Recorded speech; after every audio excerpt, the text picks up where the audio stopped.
Friend, you don't need a new you this new year. Let's talk about it. Hello and welcome to Torches, Yoga and Mindfulness. I'm Lauren and I'll be your coach. If you are curious about mindfulness, healing, and practical habits that actually work, you're in the right place. Here we focus on simple but powerful practices grounded in ancient wisdom and modern neuroscience to care for both your mind and body. So go ahead and hit that like and subscribe so you don't miss what's next. So we all know that pressure of new year, new you. This chant starts echoing through ads, articles, influencers, gyms, maybe a well-meaning friend, and even our own journals.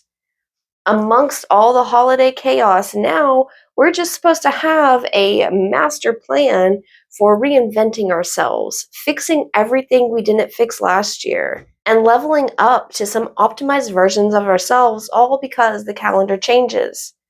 But here's what mindfulness tells us. You don't need a new you. You need a supported, nourished, and steady you. A you that knows who we are beyond our thoughts and insecurities. So, I offer this as my antidote for that toxic resolution culture, an invitation to give yourself permission to step out of the self-criticism and shame spiral. Let this be an outline for building a year that aligns with you, not a year that tries to replace you. Take what fits, take what fits you and tweak it to make it your own. Every January, millions of people set resolutions with good intentions, but by the second week of the month, most of the resolutions, most of them are already gone and forgotten. There's actually a name for it. So apparently they call the second Friday of January Quitter's Day, the day that more than 80% of resolutions fail entirely. And then we blame ourselves, telling ourselves we lacked discipline or that something is wrong with us, that we can't manage to stay on track. But the truth of the matter is, people don't fail resolutions. Resolutions fail people. The entire system is flawed. The new year, new me culture tells us to overhaul our entire lives like we are supposed to just wake up one day as energetic as a 90s jazzercise instructor, strategizing like a Fortune 500 CEO, and to have the emotional resilience of a monk in a mountain cave. And we're expected to do this now in the darkest, coldest, most depleted season of the year. January is meant to be a season of reflection, not reinvention. It's time for integrating lessons of the year past, not demolishing our entire structure.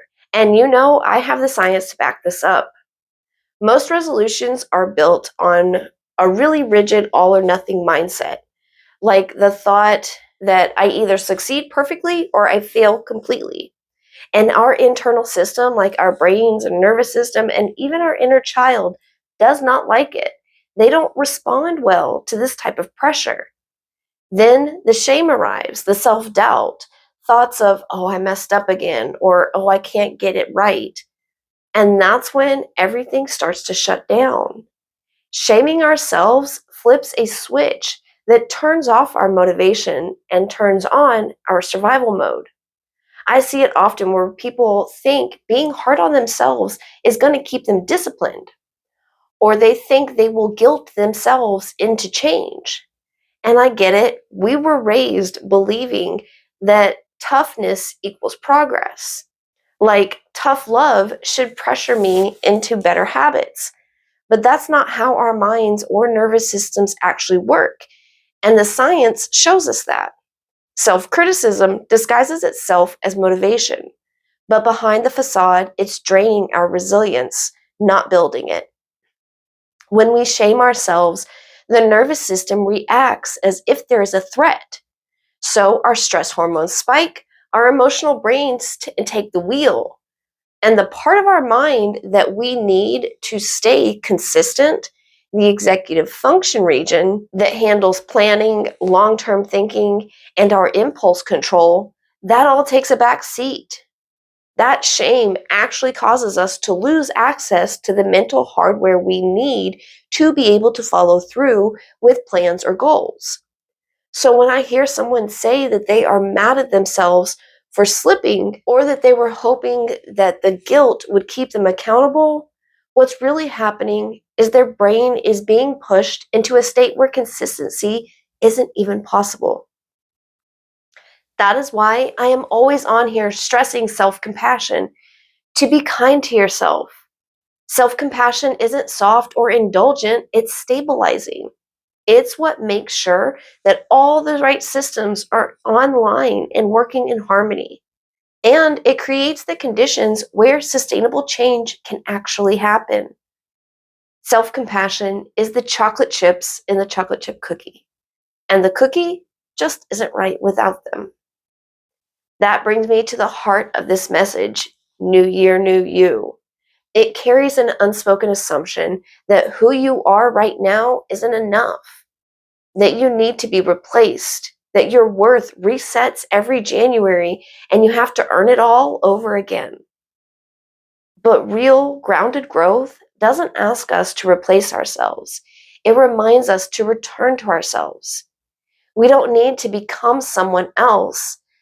Just become loyal to who we already are.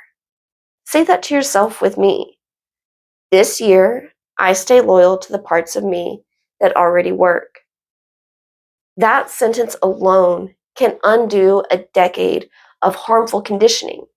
It tells our minds and nervous system, and even our inner child, that we are not choosing to live from a place rooted in shame. We are choosing strength and self trust. And that mindset shift, that reframing, is what actually leads to lasting change. Instead of the stock and standard resolutions, I offer to you these practices, not demands, but practices that support your nervous system and will help you grow from a place of steadiness. And for this first practice, if you have been around my channel for a while, it may already be in your routine, and that is our daily check in. Just 1 or 2 minutes. I would encourage you to do it at the start of your day, but any time is better than never. Check in with yourself. Place a hand on your chest. It'll help you to ground into your body and the present moment, and ask yourself, where is my energy today? What am I carrying? What is one thing I can do today to support my overall well being? And what kind of support do I need to get through today as my best self? That last one is the compassion I'm always talking about. Sometimes for me, my answer to that last part may be that I need to remind myself that I don't have to move frantically doing 10 things at once. Maybe it's just a reminder to stop and take a breath.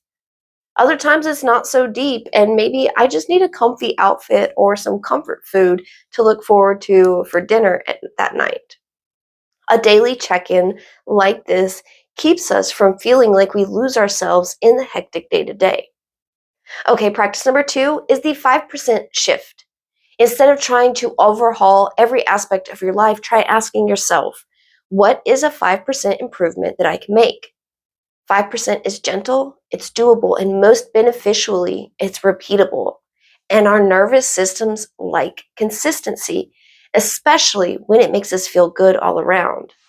And that's the kind of environment where new practices become habits. If your goal is to drink more water, instead of saying, I'm going to drink a gallon of water a day, give it 5%. Drink a glass of water before lunch, on top of your normal amounts, of course. Instead of saying you're going to ghost social media and delete everything, set a timer and only scroll for your allotted time. And you can compound that with the practice I've shared here before called the happy scroll. So while you're scrolling, interact with 5 posts that are uplifting to you. It helps your mind stay grounded and it cleans up your timeline. Instead of trying to organize your whole house, set a goal to clear off one surface a day or one a week. One countertop, one tabletop, one nightstand. These tiny shifts are what actually rewire our long-term habits. Now, practice number 3 encourages us to take on an identity-based intention. So, a resolution says, do this or don't do that. But mindful change says, become the person who does this naturally. Instead of forcing behavior, you shift the identity behind the behavior. Because when your identity shifts, your choices follow almost effortlessly. effortlessly, like a compass, finally pointing true north. So maybe you say to yourself, I'm a person who takes care of my energy, not as a chore, but as part of your inner ecosystem. Or I'm someone who shows up for myself in small, meaningful ways. Then suddenly, getting a drink of water when you're thirsty, folding the laundry, or just taking a breath between tasks, suddenly that becomes an expression of who you are and not an obligation you have tasked yourself with. Identity creates a gravitational pull.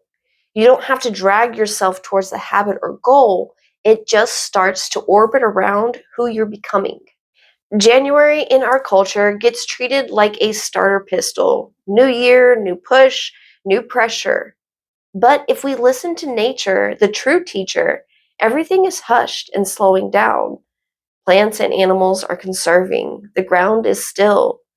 You're allowed to follow that wiser rhythm. This season is your reminder and invitation to more compassionate reflection, stillness that lets your mind unclench, gentle planning and nourishment for your mind, body, and soul, so you have the reserves to bloom later.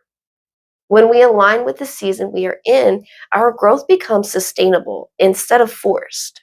All right, at some point, while you're trying to form a new habit, you'll miss a day.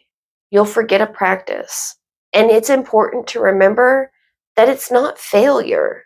This is where compassion comes in and shows its real power. When you slip up, pause as if you're putting a gentle hand on your own shoulder and remind yourself, this is a human moment. I can start again. No dramatic self criticism needed, no inner scolding, or no need to dig for a deeper meaning to the slip up. Just some gentle compassion and encouragement to get back on track. And then make sure you get back on track. Choose one tiny action that rebuilds that trust with yourself. A great way to get back on the horse is with a little gratitude practice and make it a little self centered. What about you are you grateful for? Friend, before you head out, let's take a moment and soften the story we've been told about January. I think most of us walk into this month carrying a heavy inner dialogue, and it comes off a little self-punishing. But we can refresh that dialogue this time and make it one that actually supports our overall well-being instead of setting us up for defeat. The old January narrative tells us we have to fix so much. We have to start over, or it criticizes us for not already knowing or doing better. This new year, new me implies that our lives are malfunctioning machines. But we can choose to talk to ourselves in a different way that honors our humanity and a sustainable pace. Instead of throwing everything out and trying to start over, try telling yourself, I'm strengthening what's already working. I'm growing at a pace that my nervous system can sustain. Or, I don't need a new me. I need the true me. These shifts in our inner dialogue is the foundation to lasting change, to build a version of ourselves that comes from alignment and not pressure. We don't have to abandon ourselves every January to feel hopeful. We can build on what we already have. Friend, thank you so much for sharing a piece of your day with me. I hope you and yours have a very safe, grounded, and happy new year. Stay present, stay kind to yourself, and I will see you in 2026.